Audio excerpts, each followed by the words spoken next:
पाँच। सावण सरसी कामणी चरण कमल थी प्यार, मन तन रतर सच रंग को नाम आधार।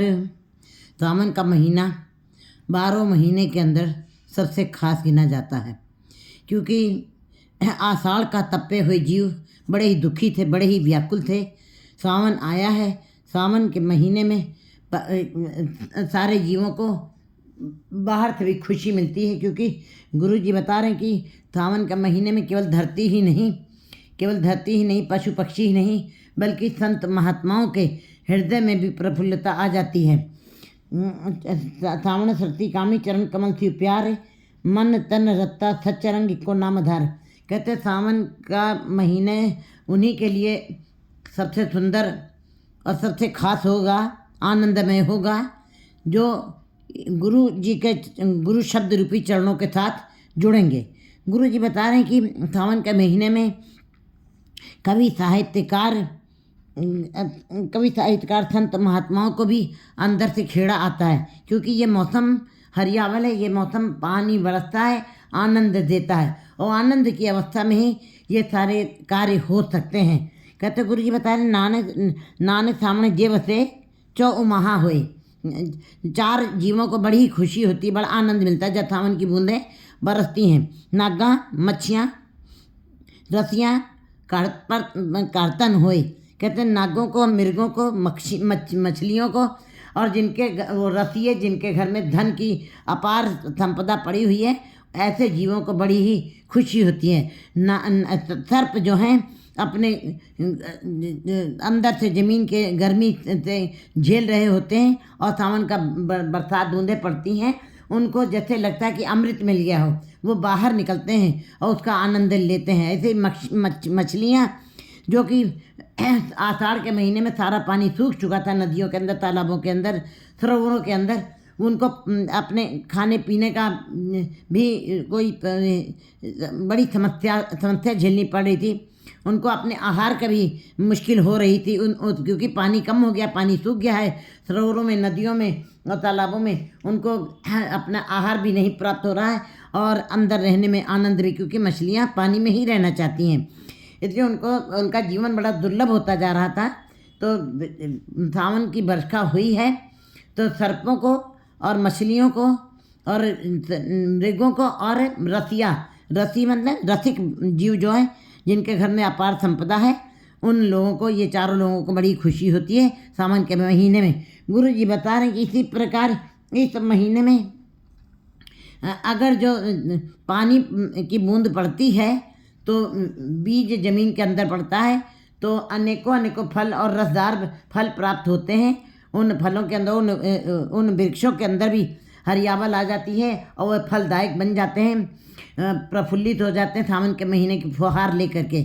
एक तरफ से बाहर वनस्पति में हरा भरा खेड़ापन आया है, उसी प्रकार संतों महात्माओं के हृदय की जमीन के ऊपर भी नाम बाहर के बीज में तो एक ही तरह के फल प्राप्त होते हैं, लेकिन संतों महात्माओं की जो आत्मा रूपी जमीन है, जो मन रूपी जमीन है, मन बीज है, वो मन रूपी बीज जो जिसमें अनंत जन्मों के फल पड़े हुए हैं, वो फल फिर अंकुरित होने लगती हैं, और नाम में बड़ा ऐसे संत महात्माओं को, भक्तों को, इस महीने कवि साहित्यकारों को इस महीने में बड़ा ही आनंद प्राप्त होता है। गुरु जी बता रहे कि ये 4 जीव जो हैं उनको आनंद है, और ये 4 जीव कहते हैं, गुरु जी बता रहे हैं इसी प्रकार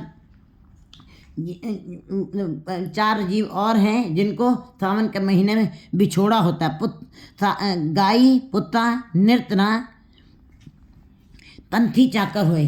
कहते बैल को है सावन के महीने में भी जो जुतना पड़ता है, उनको चलना बड़ा कठिन हो जाता है। सावन के महीने पानी भरा रहता है, उनको खेत जोतने पड़ते हैं, इसलिए गाई पुत्ता नृतना। और पुत्र जो प्रदेश में बैठे हैं वो भी घर नहीं आ पाते, मुश्किल हो जाता प्रदेश में बैठे हुए पुत्रों को।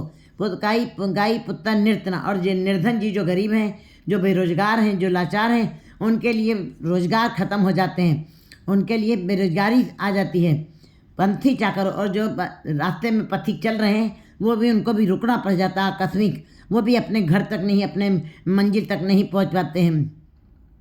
और निर्धन जीव जो गरीब हैं, काई पुत्र निर्धन पंथी चाकर नौकर चाकर भी उनको भी अपनी नौकरी के ऊपर जाना, मालिक के घर जाना बड़ा मुश्किल तो हो जाता है। इस तरह 4 जीवों को तो बड़ी खुशी हो रही है, 4 जीवों को बिछोड़ा भी हो रहा है। गुरु जी बता रहे कि सावन के महीने में मन तन रत्ता चरंग इको नामधार। बस सावन का महीना उन्हीं जीवों के लिए आनंदमय है जो जीव स्त्रियाँ अपने परमात्मा के चरण कमलों के साथ, गुरु शब्द रूपी चरणों के साथ जुड़ी हुई हैं और उनके साथ प्यार है उनका परमात्मा के नाम के साथ। मन तन रत्ता सच्चरंग, उनका मन और तन दोनों ही उस सच्चे रंग में रंगे गए हैं और उनका सच्चा नाम आधार, उन्होंने इस नाम को ही अपना जीवन का आधार बनाया है, भोजन बनाया है। मन रंगा है ईश्वर के नाम में और तन जो है, ये इंद्रियां जो हैं वो ईश्वर के कार्य में लगी हुई हैं। उनका ये पूरा मनुष्य जीवन सफल हो रहा है। भिख्या रंग उड़ावे दिखतन सब विचार, ये बात बिल्कुल पक्की। जो जितना भी संसार में विषय विकारों रूपी जो चमक दिखाई दे रही है, पदार्थों की चमक दिखाई दे रही है, माया की चमक दिखाई दे रही है, ये सब मिनटों में ही बिखर जाने वाले हैं। ऐसा समझ आ जाती है, ये सब मिनटों में ही खत्म हो जाने वाले हैं। दिखतन सब विचार, कौन से जीवों को यह सब समझ आ जाती, बोध हो जाता है? जो सावन के महीने में गुरु के शब्द के साथ जुड़े हैं, उनको इस बात की समझ आ गई है, बोध हो गया है कि संसारिक जितनी पदार्थ हैं, चमक है माया की, ये सब छार होने वाली है, ये सब नष्ट होने वाली है, ये सब बिखर जाने वाली है मिनटों में ही। हर अमृत बूंद सुहावनी मिल साधु पीवण हर। हाँ, एक नाम के अमृत की बूंद ही है जो जिसके पीने से जीव का जीवन निर्मलताई में आ सकता है, वही उनका जीवन सुहावना हो सकता है। लेकिन हर अमृत बूंद सुहावनी, लेकिन ये अमृत की बूंद कहाँ से मिलेगी?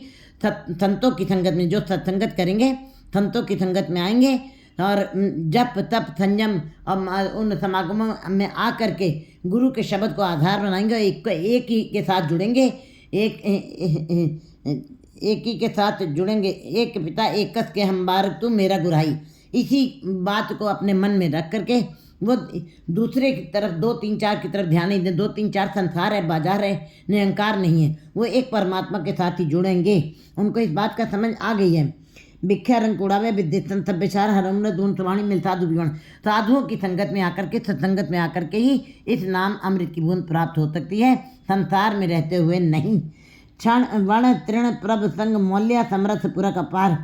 कहते हैं बाहर की बरसात हुई है सावन के महीने में, तो वर्ण तृण सारा मौल गया है, वनस्पति मौल गई है, एक एक सृष्टि का कण कण में परिवर्तन आ गया है। यहाँ तक कि सारी वनस्पति में एक बार कंपन हुआ है, बदलाव हुआ है। सावन के महीने में सारी वनस्पति, सारे हर जगह कण कण में खेड़ा आ गया है पानी बरसने से, सावन की बूंदे बरसने। वर्ण तृण प्रभ संग मौल्य, प्रभ संग मौल्य समरथ पुरक अपार। इसी प्रकार जो हर मिलने नुमा लोधा कर्म मिलावन हर, इसी प्रकार अगर जो बाहर बरसात हुई है तो वनस्पति और हरियावल हुई है, लेकिन एक अंदर की बूंद है जो मनुष्य मन के अंदर मन रूपी बूंद पड़ी हुई है, वो जब साधुओं की संगत में आती है तो अंदर भी मन भी मौल जाता है, विकार खत्म हो जाते हैं।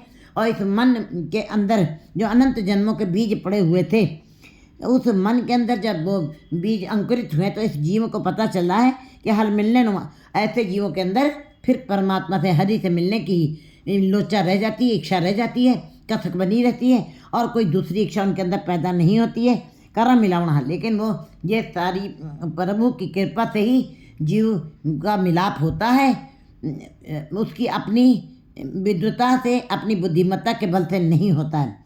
जिन्नी सखिए प्रपाया हो तिनके सदबलिया, जिन्नी सखिए है मेरी सखियों, जिन्होंने ऐसा उद्यम करके गुरु के शब्द के साथ प्यार करके और एक परमात्मा के साथ अपने को लगाव रखा है और एक नाम को ये आधार बनाया है। जिन्नी सखिए प्रपाया, जिन्होंने ऐसी मेहनत करके, ऐसी घालना करके परमात्मा को पाया है, मैं ऐसी जीवात्माओं के ऊपर सदा ही बलिहार जाता हूँ। नानक हर जी मया कर शब्द सवारण हार। गुरु जी कहते हैं कि नानक हर जी मया कर शब्द सवारण हार। गुरु जब परमात्मा कृपा करता है तो हरि गुरु के साथ जब मिलाप कराता है, तब शब्द के साथ मिलाप होता है, शब्द संवरण, और शब्द के साथ ये जीवात्मा संवर जाती है। सजा करके तो परमात्मा ने सारे जीवों को भेजा है, सारे अंग सिस्टमेटिक ढंग से लगाएं। मनुष्य की जीव की रचना बहुत ही सुंदर की है। 84 लाख दुनिया को मनुष्य को ही श्रेष्ठ बनाया। कई जीवों को, कई पक्षियों को, कई पशुओं को देख करके तो मन में बड़ा अलग सा एक अवस्था बनती है, देख करके भयावह रूप। लेकिन मनुष्य को इतना सुंदर, और उसके हर अंग में रस डाला है, बाहर भी रस डाला है और अंदर भी परमात्मा ने अपने नाम का रस डाला है। लेकिन जिसको परमात्मा की कृपा होगी और जो तो उनको ही गुरु के शब्द के साथ वो संवारता है। बाकी सारे संसार के जीव संसार के जकड़ पकड़ में ही रहते हैं। ऐसे बहुत सारे जीव हैं जो संसार की जकड़ में ही हैं, जिनको परमात्मा ने केवल सजाया है। लेकिन ऐसे बहुत विरले जीव हैं जिनको परमात्मा ने सजाया भी है और गुरु के शब्द के साथ संवारा भी है। सावन तिन्ना सुहावनी जिन राम नाम और हार। गुरु जी कहते सावन का महीना उन्हीं जीवात्माओं के लिए सबसे ज़्यादा शुभायमान होता है, सबसे ज़्यादा सुंदर होगा, सबसे ज़्यादा आनंद में होगा, जिन्होंने राम नाम का गले में हार डाल दिया है। भाव कि हर हर हार कंठ ले पहरे दामोदर कर मुंद्री पे हर हर रख ए दुई माला जप जपत भय दीन दयाला। ये अवस्था बन जाए जिन्होंने परमात्मा के नाम को ही माला के रूप में पिरो के अपने गले को में शोभित कर लिया है। 6